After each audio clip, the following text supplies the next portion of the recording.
যান যান, কোনো অসুবিধা নেই।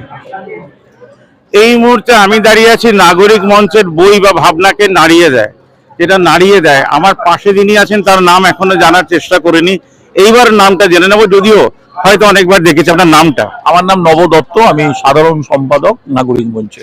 এইবার আপনাদের মুভমেন্টটা বা নাগরিক মঞ্চটা কি, সেটা নিয়ে যদি একটু বিশদভাবে বলেন। দেখুন, 1989 সালে আমাদের যখন তৈরি হয় সংগঠনটা, তখন মুখ্যত ছিল শ্রমিকদের অধিকার নিয়ে, মুখ্যত বন্ধ কারখানা শ্রমিকদের সমস্যাগুলো তুলে ধরা, এই বিষয়টা নিয়ে। পরবর্তীকালে ধাপে ধাপে শুধু শ্রমিকের অধিকার নয়, নাগরিক অধিকার নিয়েও আমরা, জমির অধিকার, কৃষকের অধিকার, অসংগঠিত শ্রমিকদের, শ্রমজীবী মানুষের অধিকার, আদিবাসীদের অধিকার, এইটা নিয়ে আমরা সামগ্রিকভাবে চর্চা শুরু করি। এবং আমাদের মুখ্যত দুটো বিষয়। একটা বিষয় হচ্ছে যে আমরা আমাদের কিছু ডকুমেন্টেশন করি, রিপোর্ট এইগুলো তৈরি করি। পাশাপাশি আমরা আমাদের প্রকাশনা যেটা আমরা করি, সময়োপযোগী প্রকাশনা, সেটা সিঙ্গুরের সময় বলুন, নন্দীগ্রামের সময় বলুন, আমাদের রিপোর্ট, আমাদের প্রকাশনা লোকে হাতে হাতে ঘুরেছে।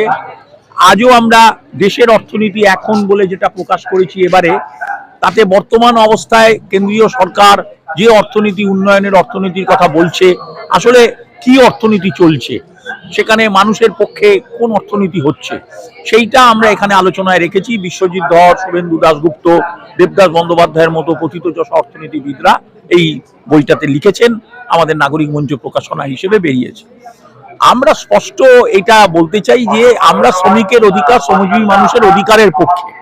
যে সরকারি যখন এই শ্রমজীবী মানুষের অধিকার বা শ্রমিকের অধিকার সে নিয়ে কোনো ভূমিকা এমন নিয়েছেন যে সেই অধিকার হরণ হচ্ছে, অধিকারকে খণ্ডন করা হচ্ছে, আমরা তার প্রতিবাদ করেছি। এটা বামফ্রন্টের সময়, তদানীন্তন সরকারের 34 বছরের, আমাদের সময়কালে 1989 পরবর্তী সময় একইভাবে। আপনাকে ইন্টারাপ্ট করা যাবে? হ্যাঁ বলুন, নিশ্চয়ই বলবেন। বলছি যে শ্রমিকের অধিকার নিয়ে অনেক দিন ধরে, 75 বছর ধরেই লড়াই চলছে, কারণ গভর্নমেন্টের স্ট্র্যাটেজি অনেক সময় তাদের বিরোধীই হয়।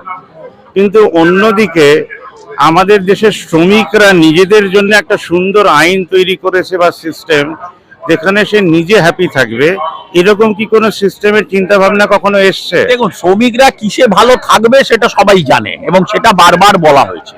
বিভিন্ন সংগঠিত শ্রমিক আন্দোলনের ইতিহাস এটা তুলে ধরার চেষ্টা করেছে।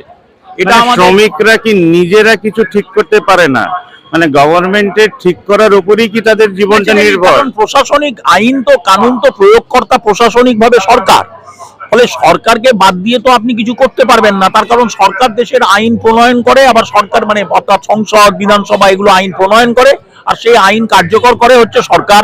সরকার মানে সাধারণ নাগরিক আর শ্রমিকদের কোনো ভূমিকা নেই ফলো করা ছাড়া। প্রথমত বাংলায় এটা আমাদের ট্র্যাজেডি যে বাংলায় কোনোদিনই শ্রমিকদের নাগরিক বলে গণ্য করা হয় না। নাগরিক বলতে যাদেরকে, তাদের ভুল না আপনাদের ভুল? না, এটা নাগরিক, এটা নাগরিক সংস্কৃতির ভুল। এখানে আমাদের বুদ্ধি চর্চা, মনন চর্চা, মেধা চর্চাটা পুরোপুরি আরবান কেন্দ্রিক। আর কতদিন অসহায় হয়ে থাকবে তারা বা আপনারাও? না, আমরা চেষ্টা করি এই কথাগুলো বলতে। আমরা বিগত সময় কথা বলতে বলতে একটা জায়গায় পৌঁছেছি, আমনীতির বাইরে বেরিয়ে গিয়ে আমরা এই কথাগুলো শ্রমিকদেরকে বলবার চেষ্টা করি, শ্রমিকদের মধ্যে যাই, শ্রমিকদের কথাগুলো আবার নাগরিক সমাজের কাছে তুলে ধরি। এটা কি কোনো রোম্যান্টিসিজম আছে যে আমরা অসহায়, আমরা কাঁদছি, আমরা হারছি, এটার মধ্যে কি রোম্যান্টিসিজম খুঁজে পান? নাকি উত্তর দরকার নেই, যা হচ্ছে ওরা করুক, ওরা কাঁদুক, আর আমরা বই ছাপি, খাতা ছাপি, লিফলেট ছাপি? না দেখুন, এইভাবে দেখলে তো যে কোনো জিনিসের আপনি অন্যরকম ব্যাখ্যা করতে পারেন, করতেই পারেন। আপনার থেকে উত্তর বার যদি করা যায় অন্যভাবে বার করার চেষ্টা করুন। অসহায়ত্ব, দুর্বলতাটা কোনো অপরাধ নয়। একটা রাষ্ট্র শক্তি, আগাপাস্তল একটা সশস্ত্র ব্যবস্থা, একটা লেবার ডিপার্টমেন্টে আমার আপনার টাকায় প্রায় 300-400 লোক কাজ করে। এই মিনিমাম ওয়েজেস, মানুষ ন্যূনতম মজুরি যে আইনটা হয়েছে সেই আইন অনুযায়ী মানুষ ন্যূনতম মজুরি পাচ্ছে কিনা, আপনি একটা কথা বলুন, সেটা দেখার জন্য। এক সেকেন্ড, এটাকে ইন্টারেস্টিং করার জন্য, কারণ আপনার একদিকের পক্ষের কথা শুনে গেলে মানুষ ভাবে এই লোকটা কিছু জানে না, সাংবাদিকতা ফ্রিতে করতে এসছে। আমি বলছি আমাদের দেশের যে লোকেরা যারা পলিটিক্যালি ইলেক্টেড হয়ে ওপরে যায়, তার ভেতরে কি খুব সায়েন্স আছে নাকি? আমরা তো গুন্ডাদেরও পাঠিয়ে দিচ্ছি ওপরে, তাদের থেকে আপনি এক্সপেক্ট করছেন আনসার, তার সঙ্গে একটা সিস্টেমে চেঞ্জ। এটা রোম্যান্টিসিজম নয়? না, কোনো রোম্যান্টিসিজম নয়। দেখুন, একটা রাজনীতি যেটা আপনার ধরুন গিয়ে মজুরি ব্যবস্থার মধ্য দিয়ে তৈরি হয়েছিল এবং সামগ্রিকভাবে একটা রাজনীতি যেটা মজুরি ব্যবস্থারই অবসান ঘটাবে সেই ব্যবস্থার পক্ষে আমরা সওয়াল করেছি। মানে গভর্নমেন্ট তো চাইবে, তাহলে ওরা যা ইচ্ছে করুক, আপনারাও প্রশ্ন করতে থাকুন আর আমাদের দেশের শ্রমিকরাও কাঁদতে থাকুক। Is this flowing like Ganga?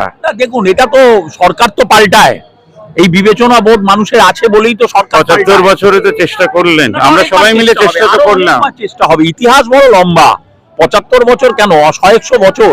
Bharatvarsha স্বাধীনতার আন্দোলন ৩০০ বছর ধরে চলেছে, ব্রিটিশ ক্ষমতাসীন হয়েছে, ইস্ট ইন্ডিয়া কোম্পানি, ফলে অত সহজে বিষয়টা নয়। তার আগে ৮০০ বছর আরো আছে, মুসলিমরা এসছে, আমরা জায়গা দিয়েছি, আমরা ডেকে এনেছি, এগুলো আছে। নিশ্চয়ই ওগুলো, এটা তার মানে এই নয় যে আমরা কখনোই কথা বলছি না যে রাতারাতি কিছু হবে, কিন্তু চেষ্টা চলছে। এবং আমি মনে করি ভারতবর্ষে তার গণতান্ত্রিক ব্যবস্থা, তার নিজস্ব সম্পদ, এবং সেটা গণতান্ত্রিক ব্যবস্থা তার কন্টেন্টে আছে। আমি শেষে আসি, আপনারা সিভিল ফোরামের মুখ নন, মানে আমাদের দেশে যে সিভিল ফোরামরা এই যে ফ্যাসি বিরোধী আন্দোলন চলছে তার হয়ে আপনারা কথা বলেন না।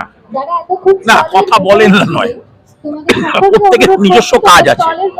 আমরা নাগরিক মঞ্চগতভাবে আমরা অনেক বেশি পরিমাণ একবারে গ্রাসরুট লেভেলে কাজ করি। আমরা চেষ্টা করি যে মানুষের সমস্যা তাকে সঙ্গে নিয়ে কাজটা করতে। ফলে যেটা হচ্ছে, এই যে ধরুন আন্দোলনগুলো যেগুলো হচ্ছে, এগুলো প্রয়োজন আছে, কিন্তু এটা প্রচার সর্বস্বতা এর মধ্যে প্রধান।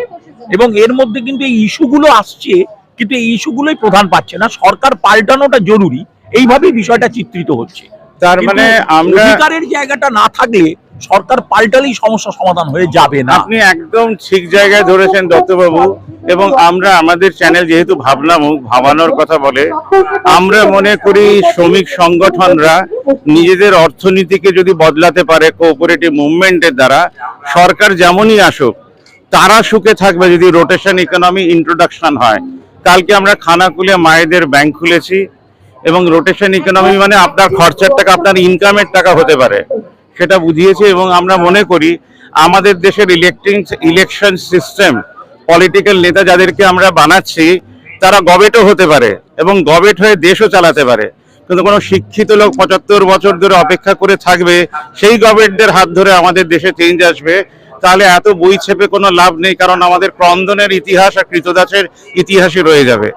আশা করি যে এত বড় বইমেলা থেকে শব্দেরা ভারতবর্ষে যে চেঞ্জ আনা দরকার সেই চেঞ্জটা একদিন আসবে। আমরা ওনার পক্ষ হয়ে, নাগরিক মঞ্চের পক্ষ হয়ে, আমিও একজন নাগরিক, তাই আমি মনে করি আমার আওয়াজও আপনার কাছে পৌঁছানো উচিত। ভাবনামুখ থেকে আমরা চেষ্টা করছি যাতে নাগরিক মুভমেন্ট এগোয় এবং কোনো কাউন্সিলরের উপরে ডিপেন্ড না করে যাতে আমাদের পাড়া ইকোনমিকে মায়েরা ধরতে পারে। আজকের মতন এতটা নয়, কারণ আমাদের যাত্রা সবে শুরু হলো। আমরা এখনো লিফলেট আকারে আসেনি, আমরা ইউটিউবে ছিলাম, এবার আশা করছি যে একদিন লিফলেট আকারেও আপনাদের কাছে আসবো। ধন্যবাদ দাদা।